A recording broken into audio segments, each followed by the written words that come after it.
2014, 2018 এবং 2024-এর যে তিনটি নির্বাচন বাংলাদেশের ইতিহাসের সবচেয়ে কলঙ্কিত তিনটি নির্বাচন। একটি নির্বাচন 2014 সালে যেখানে বিনা ভোটেই অর্ধেকের চেয়ে বেশি 154 জনের মতো সংসদ সদস্য পাশ করেছেন, ভোটাররা সেখানে ভোট দিতে যান নাই। 2018 সালে আরেকটি নির্বাচন হয়েছে, যে নির্বাচনে জনগণ ভোট দিতে পারেন নাই। আগের দিন রাতের বেলায় সেই ভোটটা দেওয়া হয়েছে, যেটাকে আমরা রাতের ভোট বলেছি। 2024-এ সে আরেকটি অদ্ভুত নির্বাচন হয়েছে।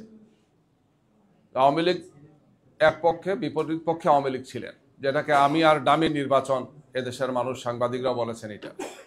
অর্থাৎ 2014, 18 এবং 2024-এর এই তিনটি নির্বাচন বাংলাদেশের ইতিহাসের কলঙ্কিত নির্বাচন।